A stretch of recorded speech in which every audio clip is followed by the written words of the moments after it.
자, 지금 시간부터는 네트워크의 세 번째 파트, 패킷 분석에 대한 내용을 한번 공부해 보도록 하겠습니다. 자, 여러분들 이제 파트 1에서는 전반적인 흐름, 그러니까 OSI 7 레이어와 그 다음에 전반적인 어떤 통신의 흐름에 대해서 배웠고요. 파트 2에서는 컴퓨터와 컴퓨터 간의 데이터를 주고받는 데 도움을 주는 라우터 스위치, 특히 이제 두 가지 장비 관점에서 그 녀석들을 세팅을 해보면서 중간에 어떤 식으로 처리가 되기 때문에 종단 간, 양 끝단에 있는 시스템들이 원활하게 통신을 하느냐, 자, 이런 부분에 대해서 내용을 배워봤습니다. 자, 그럼 이제 파트 3 마지막 파트인데 패킷 분석입니다. 패킷 분석의 컨셉은 뭐냐면요, 한마디로 컴퓨터와 컴퓨터 간에 주고받는 데이터에 대한 내용을 상세하게 보겠다, 이런 의미로 여러분들이 바라보시면 될 것 같습니다. 도대체 이 녀석들이 주고받는 내용이 도대체 어떤 내용이야, 이 내용을 현미경으로 자세히 들여다보겠다는 얘기입니다. 자, 그러면 이 패킷이란 용어부터 정리를 하고 갈게요. 패킷. 자, 여기서 이제 패킷 분석이니까 여러분들이 패킷이란 용어는 어서 많이 들어보셨죠? 3계층 PDU, 즉 상위 계층에서 3계층으로 내려온 데이터와 3계층 헤더, 3계층의 헤더가 붙은 요 녀석을 패킷이라고 그랬죠. 3계층 PDU, 패킷. 자, 그런데 여기서 제가 여기다 적어놓은 이 패킷은, 여기 나와 있는 이 패킷은 좁은 의미의, 그러니까 제가 방금 말씀드린 3계층 PDU가 패킷이다라는 의미는 좀 좁은 의미의 패킷의 용어고요. 좀 패킷의 의미를 좀 더 넓게 보면은 둘 간에 주고받는 데이터, 요 녀석을 일반적으로 패킷이라고도 합니다. 자, 그래서 저는 넓은 의미의 패킷을 여기다 적어 놓은 거죠. 자, 그래서 컴퓨터와 컴퓨터 간에 주고받는 요 데이터에 대한 내용을 분석을 하겠다, 그 녀석을 정리해서 패킷 분석이라는 표현을 쓴 겁니다. 자, 그러면 컴퓨터와 컴퓨터 간에 주고받는 데이터는 요 녀석이 있죠. 형식이 있겠죠. 아무렇게나 기재하고 아무렇게나 집어던지고 뭔 소리인지 모르는 상태에서 아무렇게나 수신 시스템이 최초 송신 시스템한테 답장을 주고 막 그러진 않겠죠. 뭔가 좌측에 있는 컴퓨터와 우측에 있는 컴퓨터 간에 뭔가 서로 데이터를 주고받을, 서로 알아먹을 수 있어야 되잖아요, 그죠? 정해진 형식이 있다. 자, 그러면 제가 자꾸 무슨 얘기를 끄집어내려고 하는 것 같아요? 눈치 빠르신 분은 아셨겠지만 요 녀석이죠. 자, 프로토콜입니다. 프로토콜, 통신 규약이죠. 이러한 통신 규약이 있기 때문에 A라는, 만약에 이 녀석이 뭐 A고 이 녀석이 B다, 그럼 A라는 시스템에서 기재한 내용을 약속이 되어 있기 때문에 B라는 시스템에서도 알아먹는 거죠. 어렵지 않은 내용이죠.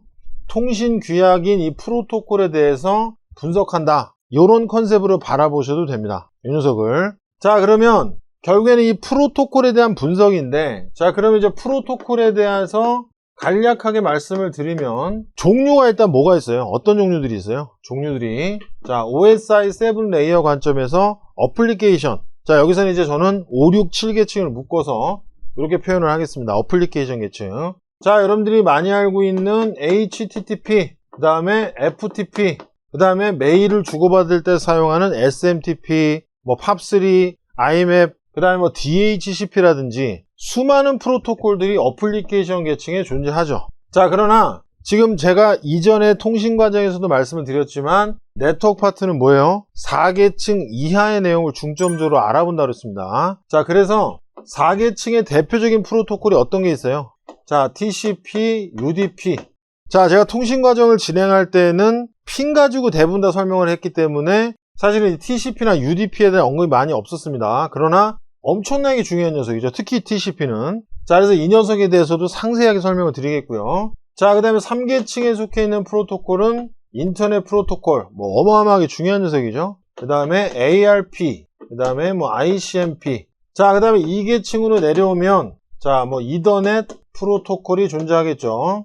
자, 그래서 결국에는 요 각각에 대한 이 프로토콜들에 대해서 상세히 알아보겠다, 여러분 이렇게 바라보시면 될 것 같습니다.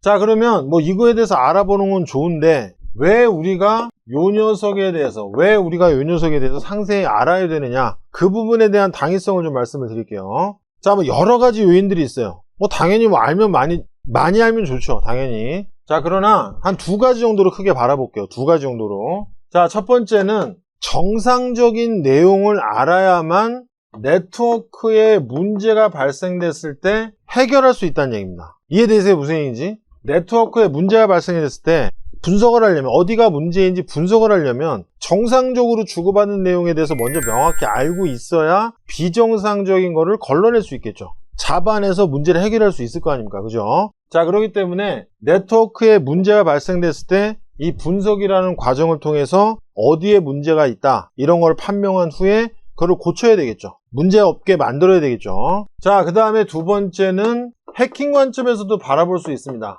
자, 일반적인 해킹 프로그램은 정상적이지 않은 프로그램들이죠. 자, 그래서 네트워크를 이용해서 공격하는 이 기능을 갖고 있는 프로그램들은 이 프로토콜들이 작성하는 헤더 내용 있죠. 우리가 본격적으로 분석할 이 헤더의 내용을 조작을 합니다. 마찬가지로 어떤 내용이 나오는 거예요? 정상적인 내용을 알아야만 뭔가 해킹에 대한 내용들을 분석을 할 수 있겠죠. 어떤 IP를 가진 녀석이 공격을 하고 있다, 이런 것들에 대해서 우리가 찾아낼 수 있다는 얘기입니다. 자, 그래서 이거 이외에도 뭐 내용 많지만 이렇게 두 가지 정도로 요약을 해보겠고요. 네트워크 문제와 그 다음에 해킹, 이런 것들에 대해서 우리가 대응하거나 문제를 해결하기 위해서는 우리가 패킷 분석에 대한 내용을 명확하게 알아야 된다, 이렇게 말씀을 드리고 싶습니다. 자, 마지막으로요, 요 녀석이 필요하겠죠. 자, 무슨 얘기냐면은 패킷을 볼 수 있는 프로그램이 필요하다는 얘기입니다. 여러분들이 컴퓨터 2대 이렇게 연결해 놓고 하루 종일 뭡니까, 케이블 바라보고 계시면 뭔가 내용이 보입니까? 도대체 뭐 그냥 피복만 보이죠? 전선 줄 같은 그런 피복만 보일 거 아니에요. 그죠? 자, 그렇기 때문에 서로 데이터를 주고받는다는 얘기는 결국에는 NIC에 뭔가 케이블이 연결이 되어 있겠죠. 그럼 NIC로 유입되는, 들어오는 요 녀석을 캡처한다고 그래요. 패킷을 캡처해서 유저, 즉 사람이 볼 수 있게 화면에 띄워주는 프로그램을 사용을 할 겁니다. 그래서 이런 프로그램들의 종류는 여러 가지가 있는데 가장 많이 알려진 와이어샤크라는 요 프로그램을 이용을 해서 패킷을 한번 분석을 해 보겠습니다. 그래서 일반적인 패턴은, 예를 들면 제가 뭐 ARP 프로토콜에 대해서 설명을 했다, 그럼 이전에 통신 과정에서 설명했던 내용과는 좀 다르게, 물론 이제 뭐 ARP가 뭐 하는 녀석이다라는 설명은 당연히 드리겠지만, 이 녀석에 대한 헤더에 대한 자세한 내용을 설명을 드리고, 그 다음에 와이어샤크라는 프로그램을 통해서 실제 제가 이론적으로 설명한 내용을 실제 그렇게 기재가 되는지, 프로토콜에 그렇게 작성을 하는지에 대한 내용을 세부적으로 한번 알아보도록 하겠습니다. 자, 그래서 뭐 두서없이 제가 뭐 주저리 한번 쭉 적어봤는데 결론은 뭐예요? 두 시스템 간에 주고받는 내용을 상세하게 보겠다. 다른 표현으로 이 4계층 이하의 프로토콜들을 본격적으로 분석을 한번 해보겠다, 이런 의미로 받아들이시면 될 것 같습니다. 자, 그래서 이제 와이어샤크라는 프로그램을 깔고 그 다음에 이제 하나하나씩 각계역파를 하는 그런 형태로 내용을 진행해 보도록 하겠습니다.